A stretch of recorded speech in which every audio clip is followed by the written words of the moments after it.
이 고린도는 우리가 성경에서 보는 고린도서, 고린도 전후서, 여기가 고린도에 보낸 편지인데 역사상으로 고린도 교회가 참 어려운 교회였어요. 바울 사도도 본인이 교회를 거기 가서 처음 복음 전하고 교회가 세워지게 됐지만 고린도 교회만큼 또 바울의 마음을 아프게 한 교회가 없는 것 같아요. 그만큼 고린도 교회가 복잡한 문제가 참 많았습니다. 또 고린도는 항구 도시입니다. 그러다 보니까 사람들이 많이 드나거리는, 외지의 사람들이 많이 왕래하는 그런 곳이기도 하죠. 그래서 거기에는 특별히 그 신전이 하나가 큰 게 세워져 있었어요. 아프로디테 여신을 섬기는 엄청난 거대한 신전이 있었는데 그 신전에서 일하는 제사장들이 남자가 아니라 여자들이에요. 여자 사제 제사장들이란 말이죠. 그래서 그 말이 사제지 다 창녀들이었어요. 그러니까 그 여신 앞에 와서 자기들이 제사를 지내고 나서 제사의 의식 가운데 하나가 거기서 이제 그 여자들과 매음 행위를 하는 그런 의식 자체가 그들의 우상 숭배의 순서였어요. 그러니까 고린도는 너무너무 성적으로 문란한 도시였다는 거죠. 아예 우상 자체가 그거였으니까. 그러니까 고린도 교회 안에 그게 빌고 들어와가지고 고린도전서 5장에 보면은 바울이 그런 얘기까지도 언급하고 있지 않습니까? 그래서 그 세상의 문화 중에서도 가장 어두운 타락한 문화들이 성행하던 고린도에 첫 발을 내딛었는데 거기서 아주 귀한 부부를 만나죠. 우리가 잘 아는 브리스길라라고 하는 여성과 그 남편 아굴라, 이 두 부부를 만나게 됩니다. 그런데 묘하게도 바울이 이제 자비량으로 선교를 하고 다닐 때는 당신도 일을 많이 했는데 그 일이 텐트를 만드는 일이었단 말이죠. 그런데 이 브리스길라, 아굴라 이 부부도 장막을 만드는 그런 자비를 갖고 있었던 거죠. 그래서 이 사람들과 같이 똑같은 일을 같이 하면서 일주일에 엿새 동안은 장막을 만들어서 팔고 사업을 하고 그리고 이제 안식일 날이 되면은 유대인들이 회당에 모이니까 유대인들 회당에 바울이 가서 복음을 전합니다. 예수는 그리스도라고. 그런데 이때의 그 심정을 고린도전서 1장, 2장에 기록해 놨지 않습니까? 우리가 지난주에는 읽었는데 고린도전서 2장에 보면 내가 너희 가운데 있었을 때 심히 약하고 두렵고 떨었노라 그랬어요. 그러면서 지금 혼자 있는 거예요. 데살로니가에서 핍박을 받아서 베레아로 넘어왔고 베레아에서 또 핍박이 있어가지고 아덴으로 넘어왔고 아덴에 와서는 또 별다른 성과가 없이 고린도로 왔는데 그 마게도니아 지역에서 바울과 실라와 디모데가 다 각각 헤어졌어요. 디모데는 빌립보 교회로 가야 한 일이 있어서 빌립보로 갔고 또 그 신라는 데살로니가 교회로 또 가야 했어요. 그래서 각각 그 교회로 문제가 있어서 보내놓고 나니까 바울 혼자 떨어져서 이렇게 아데네를 지나서 고린도까지 왔는데 두려움과 힘이 약함으로 많이 슬로프에 빠져 있었다고 말해요. 그런 여러 가지 이유가 뭐였겠느냐 볼 때 일단 아덴에서의 어떤 선교적인 실패를 경험하고 또 너무나 유대인들이 강력하게 반대와 조롱과 핍박과 박해를 하니까 바울이 상당히 심적으로 눌려 있었던 것이 아니었겠는가. 정확한 건 성경에서 우리가 알 수 없는 것 같지만 대략 그렇게 추측을 해볼 수 있어요. 오늘 이제 본문에 보면은 한 가지 우리가 5절에 실라와 디모데가 마게도니아로부터 내려오매 그랬어요. 두 사람이 다 바울의 지금 보냄을 받아서 갔는데 거기서 내려오매 바울이 하나님의 말씀에 붙잡혀 유대인들에게 예수는 그리스도라 밝히 증언하니 그랬어요. 회당으로 가서 유대인들에게 여러분이 기다리는 그 그리스도 메시아가 누군지 아십니까? 하면서 이제 예수님 설교하는 거예요. 계속 구약을 설명하는데 이 성경 말씀대로 예수라는 분이 세상에 왔다. 그분이 메시아였다. 그리스도였다. 계속해서 복음을 지금 전하는데 유대인들이 안 받아들이죠.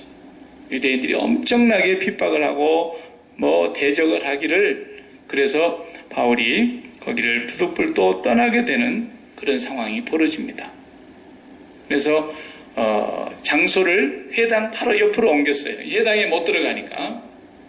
그래도 회당이 되면은 많은 사람들이 안식일날 오잖아요. 그런데 거기에 유대인들이 너무 박해가 심하니까 거기서 그냥 옷에서 먼지를 털었다 그랬어요.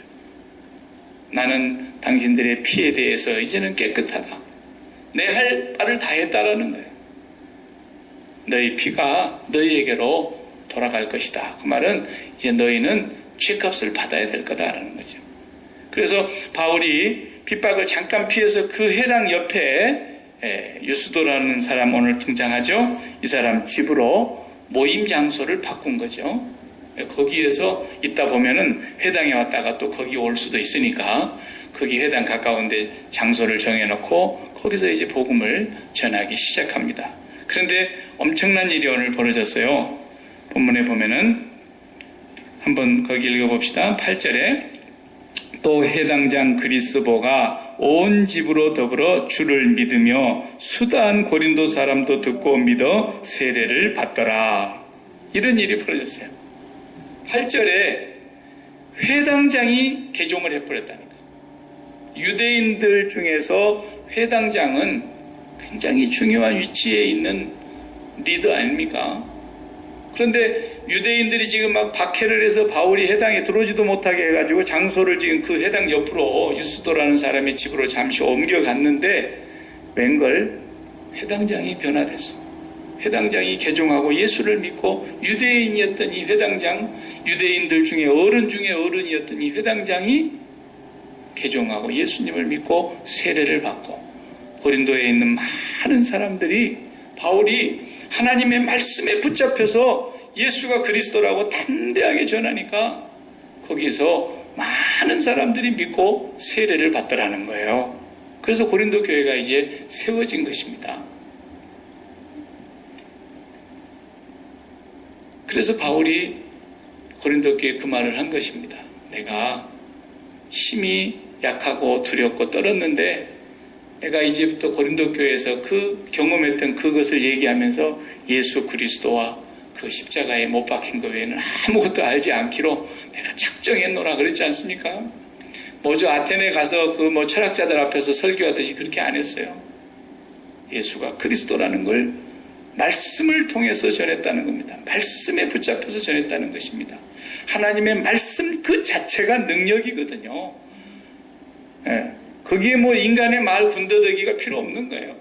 예수가 그리스도라고 말하는 그 하나님의 약속의 말씀을 그대로 전했더니 그 말씀이 좌우의 날선 검보다도 더 예리하고 그 말씀이 그 심령에 들어가서 그 말씀을 쪼개고 변화시키고 말씀이 그들의 병든 것들을 치료하고 말씀이 사람을 바꾸는 능력이 있는 거예요. 하나님 말씀이 능력입니다. 빛이 있으라라는 말씀 한마디에 무에서 유가 창조되시는 그런 하나님의 말씀.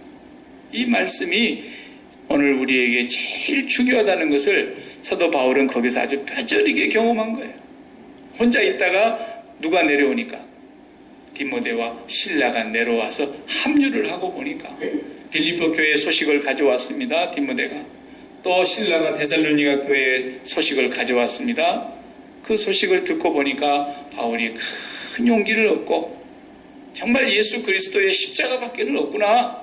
그래서 담대하게 그리스도를 전한 것입니다. 그랬더니 그 다음 9절 한번 읽어보세요. 9절 다 같이. 밤에 주께서 환상 가운데 바울에게 말씀하시되 두려워하지 말며 잠잠하지 말고 말하라. 계속해서 내가 너와 함께 있음에 아무 사람도 너를 대적하여 해롭게 할 자가 없을 것이니 이는 이 성중에 내 백성이 많음이라 하더라. 아멘. 굉장히 중요한 말씀이에요. 바울이 좀 두려워했고 고린도의 지역에 가서 떨고 있었고 심히 마음이 약해져 있었는데 그걸 바울이 왜 그랬겠어요? 회당장이 변화됐단 말이죠. 회당장이 개종을 해버렸어요. 그러니까 이제 유대인들 중에 회당장 다시 뽑아야 될 상황이 됐고 유대인들 가운데서 핍박과 대적하는 일들이 더 일어날 것은 뻔한 거 아닙니까? 그러자 바울의 마음속에는 두려움이 있었을 거라고 우리가 충분히 짐작해요. 성령께서 그 바울의 마음에 담대함을 주시려고 밤중에 주님의 환상이 나타나서 바울아 두려워하지 마라. 잠잠하지 마라. 담대하게 전해라. 그 다음 말씀이 우리가 눈길이 좀 멈추는 말씀이에요. 뭡니까? 이 성중에 내 백성이 많음이니라. 아직 지금 복음을 듣지도 않았는데 아직 이 성에 하나님의 백성된 사람들이 많이 있다는 거예요. 그래서 고린도 지역에서는 1년 6개월을 머물러 있었다. 오늘 11절에 그렇게 나오지 않습니까?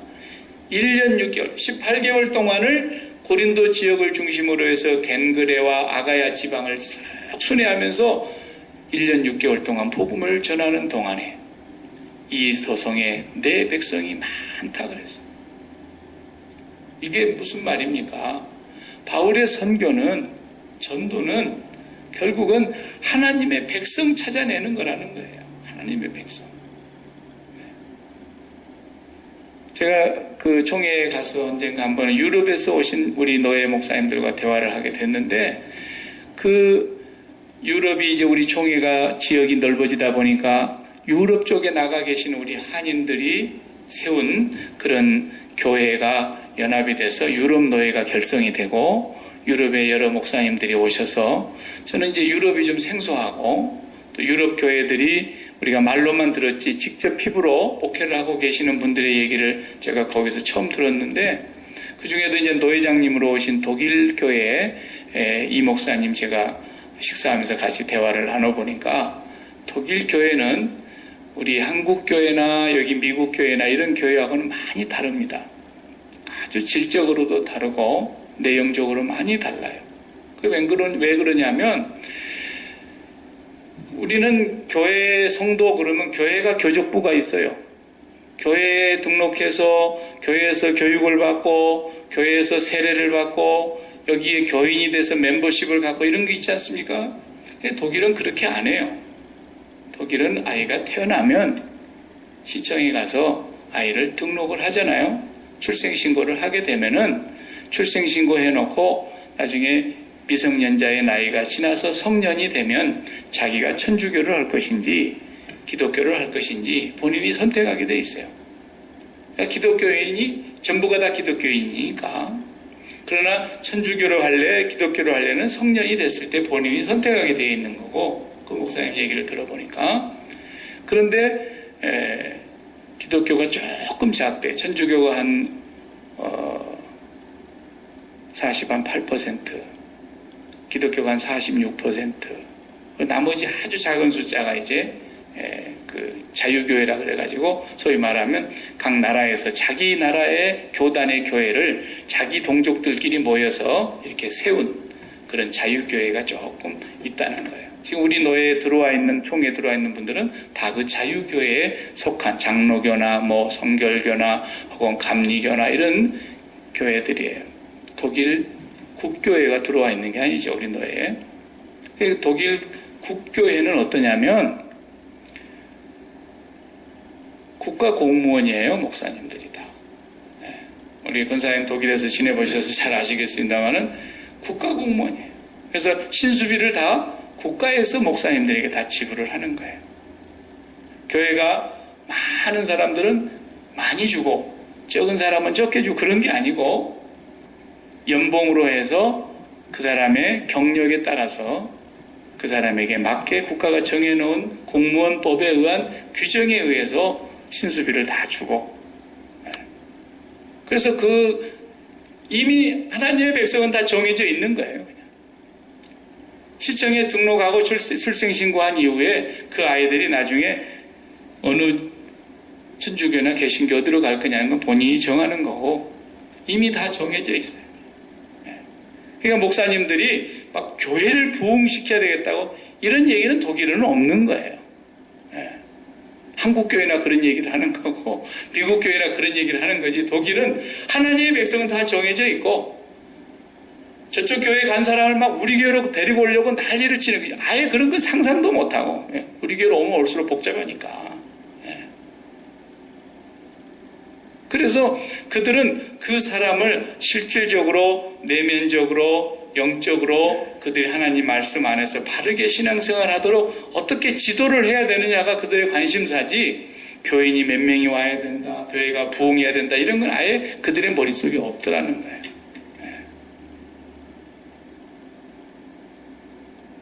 물론 장단점이 있죠. 장단점이 있어요. 그래도 더 우스갯소리로 목사님들도 B번, A번, B번이 있어갖고 B번은 주일날 쉬게 되면 교회도 안 나간대요. 재밌죠? 목사인데도 주일날 A번이 아니야. 자기가 B번이야. 쉬는 날이야 주일날. 그러면 교회 안 나가도 된다 이거야.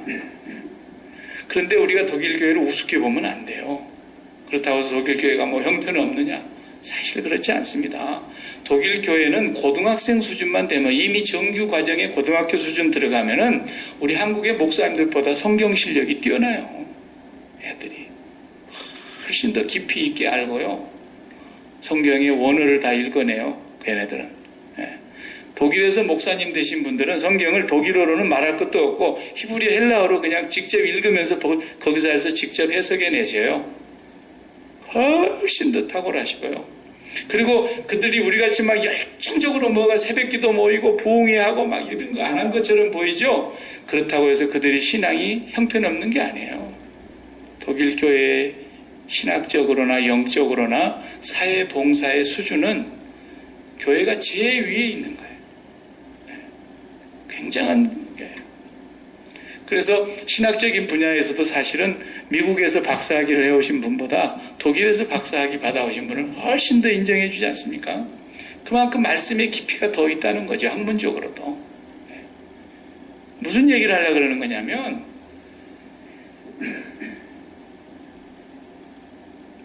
독일 교회 목사님들이 국가 공무원인데 국가 공무원으로서 그 하나님의 백성들을 어떻게 바른 길로 인도할 것이며 그 말씀과 삶이 서로 괴리가 없이 삶과 말씀이 일치되도록 그들을 바르게 지도할 것인가에 깊은 관심을 가지고 일을 하는 공무원이라고 한다면 꼭 우리 한국 교회나 미국 교회 같은 데 보면은 목사님들이 비즈니스 하는 것 같아요. 교회를 부흥시켜야 된다는 강박관념에 사로잡혀 있어요.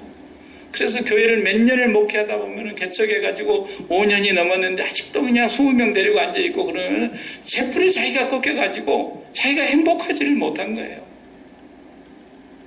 정확하게 하려면 1000명이 모인 목사님도 행복해야 되고 20명이 모인 교회도 목사님이 행복해야 되거든요. 누구 때문에 목회를 하는데 목회가 뭔데 1000명이 모이면 행복하고 20명이 모이면 안 행복하고 그러냐 말이에요. 의식 자체가 잘못되어 있는 거거든요. 중요한 것은 뭐냐면 우리는 국가공무원은 못해도 천국 공무원입니다. 우리가 이래봬도 천국 공무원이라고요. 하나님의 백성은 결정되어 있어요. 어느 도시를 가든지 이 성에 내 백성이 있다라는 거예요. 하나님은. 그래서 영생을 얻기로 작정된 자들은 어떤 핍박이 있든 어떤 박해가 있든 무슨 일이 벌어지든지 간에 영생을 얻기로 작정된 자들은 믿더라고요. 아직 복음을 다 전하지도 못했어요. 이제 고린도에 도착한 지 얼마 안 됐는데 바울아 잠잠하지 마. 담대하게 두려워하지 말고 증거해. 저들이 너를 해하지 못하도록 내가 지켜줄게. 내 백성이 이 성에 많이 있어. 적어도 우리가 복음을 전한다고 하는 건 뭐냐면 하나의 교회가 거기에 형성된다는 건 뭐냐면 하나님의 백성 찾아내는 거예요. 그런데 비즈니스 마인드를 가지고 세일즈맨 마인드를 가지고 부흥시켜야 된다는 것에 강박관념이 먼저 사로잡히게 되면은 교회가 어떻게 되는지 아십니까?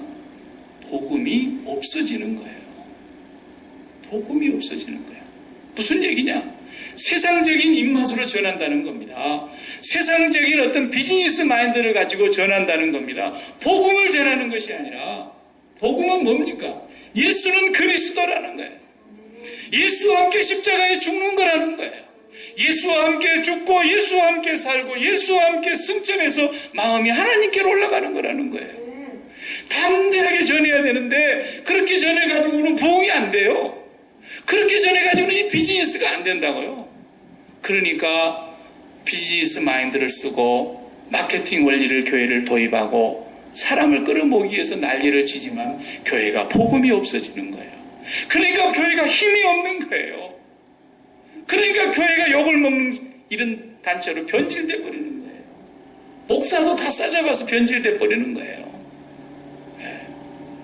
이게 교회의 타락의 가장 원흉이요 가장 근본적인 이유인 것입니다. 오리엔테이션을 다시 해야 되는 거예요. 처음부터. 그래서 사업에 빵꾸가 나가지고 사업 때문에 그냥 다 죽어간 사람이 왔어요. 집사님 믿음으로 기도합시다. 좋은 날이 올 줄로 믿고 기도합시다. 이런 공갈을 치면은 이게 복음이 안 된다 그 말이에요. 이런 공갈을 치면. 사업이 빵꾸 난 사람이 와가지고 다 죽어가는데도 사업에 대하여 죽으시기 바랍니다. 먼저 예수와 함께. 건강에 문제가 생겨가지고 건강 때문에 그냥 다 죽어가게 생겼어서 벌벌벌벌 떨면서 왔어요. 예수와 함께 십자가에서 건강에 대해서 죽으시기 바랍니다. 이렇게 얘기해도 이 도성에 내 백성이 있다는 거예요. 내 백성은 반드시 듣게 돼 있다는 거예요. 내 백성은 반드시 그 복음 앞에서 믿게 돼 있다는 거예요. 그런데 사람들이 자기 생각을 거기다 집어넣는, 그래갖고 무슨 교회 복음이, 그래가지고 교회가 부흥이 되겠느냐고. 그래가지고 어떻게 목회가 되겠느냐고. 그래가지고 어떻게 목사님 밥 먹고 살겠느냐고. 심지어는 그렇게 말하는 장로들도 있어요. 교회가 이래서 망가지는 거예요. 내 백성이 이 도성에 있다. 그 말은 뭐예요? 우리는 하나님의 복음만 전하면 되는 거예요. 그리고 하나님의 백성은 찾아지는 거예요. 찾아내지는 거예요. 그래도 하나님께서 망하게 하신 것 같으면 다른 길이 있고 다른 계획이 있어서 망한 거고, 하나님께서 다시 또 세워주시려면 다시 세워주시는 거고, 하나님의 계획이 있어서 다시 고쳐주시려면 또 고쳐주시는 거고, 의사는 안 된다 해도 하나님은 되니까 하나님이 데려가시려면 또 데려가시는 거고, 그것은 하나님이 하실 바이지 목사 입에서 공갈치면 안 되는 거예요. 정확하게 자식 문제 때문에 그냥 밤을 자지를 못하고 고민을 하고 자식 때문에 속이 정갈래 망갈래 찢어져서 속상해갖고 있는 부모님이 오셔도 자식에 대해서 십자가에 죽으세요. 하나님의 백성들을 추수하는 겁니다. 바울은 처음부터 끝까지 그거 외에는 알지 않기로 작정한 사람이라는 거예요. 그렇게 해서 고린도 교회가 이루어지고, 고린도 교회뿐이겠습니까? 그의 일생에 예수 그리스도의 십자가에 못 박힌 거에는 아무것도 자랑하지 않고 살겠다고 다짐을 했어요. 아무도 나를 괴롭게 하지 마시오. 내가 그리스도의 흔적을 가진 사람입니다. 나는 세상에 대하여 죽었고 세상이 나에 대하여서도 그러합니다. 담대하게 얘기했어요. 교회들이 처음부터 그렇게 갔으면 교회보다도 능력 있는 권세는 없어요. 누가 교회를 이겨내겠습니까? 그런 그리스도인들이 그리스도와 함께 십자가의 세상에 대하여 죽고, 이 죄악 세상에 대하여 죽고, 세상에 속한 모든 육신의 정욕과 안목의 정욕과 이생의 사람들에 대하여 그리스도와 함께 죽고 성령으로 말미암아 하나님께로 우리의 마음이 올라붙고 교회가 날마다 그렇게 나아가면 세상이 어떻게 교회를 이기냐고요.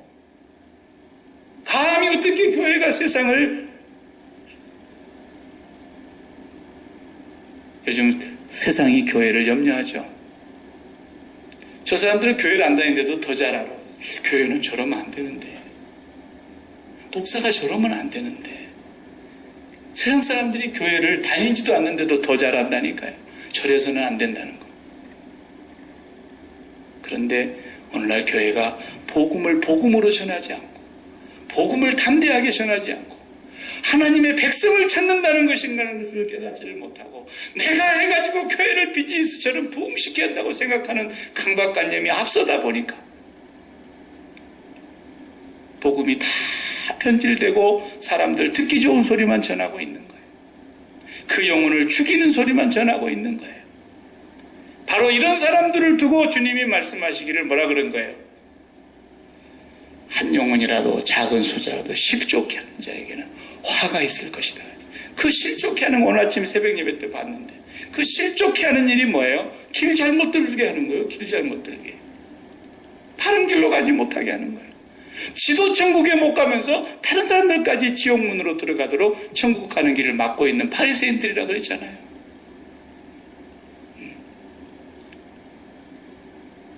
약대는 통째로 삼키면서 하루살이는 걸러내는 그런 존재들. 이것이 교회가 가장 하나님 앞에서 큰 죄를 짓는 것입니다. 교회 여러분이 분명히 하셔야 됩니다. 성령이 충만하지 못해서 자신감이 없어서 복음을 못 전할 망정, 아니면 성령이 바울사도처럼 그 사람에게 허락질 아니해서 못 전할 망정, 딴소리는 하지 마십시오. 누구를 만나든지, 교회를 안 믿고 교회를 안 다니고 예수를 안 믿는 사람을 만나든지, 이미 교회를 다니면서도 맨날 세상에 붙잡혀가지고 세상 속에서 죽는 소리나 하고 세상 때문에 속 썩이는 사람 보고 그 사람이 누구든지 어느 교인이든지 담대하게 얘기하십시오. 예수가 그리스도인 걸 믿느냐고. 그러면 세상에 대해서 죽으시라고. 그렇게 얘기하시라고.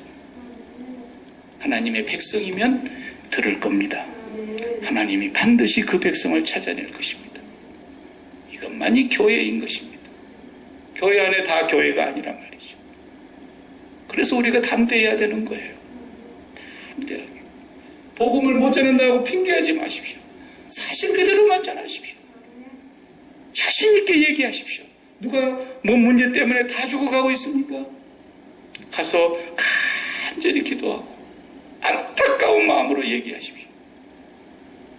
십자가에서 이 문제에 대해서 당신이 죽어야 산다고. 그렇게 얘기를 하셔야 돼요. 그리고 그 사람을 얻었다면 하나님의 백성입니다. 분명히 하셔야 됩니다. 그 사람이 하나님의 백성인 거예요. 내 도성에, 내 주변에 하나님의 백성이 많이 있다.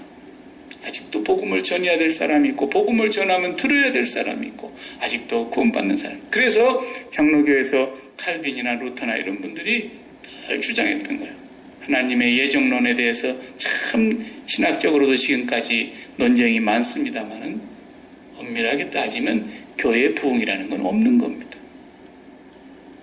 교회의 부흥이라는 건 사람이 만들어낸 것이고, 하박국서 2장에 이 수년 내에 부흥케 하소서, 그러니까 그걸 또 표로 갖다 써붙여놓고 수년 내에 교회가 막 부흥하게 해달라고 난리를 치고 그러지만 그 본문은 그런 뜻이 아니올시다. 정확하게 알고 보면 그냥 듣기 좋아라고 그거 만든 표어지 전혀 그런 내용이 아니거든요. 진정한 것은 뭐냐? 교회는 엄밀하게 말하면 부흥이 있는 것이 아니고 하나님의 백성 찾아내는 것입니다. 독일 교회 목사님들이 다 국가 공무원이 돼가지고 전부 하나님의 백성들에게 하나님의 말씀만 그대로 전달하고 있는 것처럼 우리도 천국 공무원이 돼가지고 우리가 천국 공무원이라고 그래요. 하나님의 백성 찾아내는 거예요. 이것이 저와 여러분이 맡은 사명이니까. 다른 교회 사람들 뭐 끄집어올 것도 없고 그래도 다른 교회 성도들하고 우리 교제도 하지요. 만나서 그러면 담대하게 얘기해야 돼요. 듣기 싫어도 할 수 없어요. 진짜 예수를 믿으려면 세상에 대해서 죽어야 예수를 믿는 것이고 예수와 함께 세상에 대해서 죄악에 대하여 죽어야만이 그 사람이 하나님과 만남이 이루어질 거거든요. 절대로 그렇지 않고는 하나님 못 만납니다. 어떻게 하겠습니까? 그런데 그렇게 말해가지고는 교회 부흥 안 됩니다. 그렇게 말해가지고는 어디 오던 사람도 도망갑니다. 이렇게 얘기하는 바로 이 비즈니스 마인드가 오늘날 교회를 망가뜨리고 있는 거예요. 오늘날 교회를 가장 병들게 하고 있는 거예요. 사람들은 구름대같이 몰려오는 것 같지만 그 속에 진정으로 그리스도와 함께 세상에 대하여 죽고 그리스도를 따라서 하늘 위로 올라가고 있는 사람들의 마음은 몇 명 안 돼요. 몇 명 안 돼요. 우리는 전도라고 하는 것이 내가 하는 것이 아니라 우리는 하나님 백성 찾아내는 천국의 공무원이라는 사실을 알고 매일매일 예수는 그리스도라고 담대하게 선포하는 그런 성도들이 되시기를 축복합니다.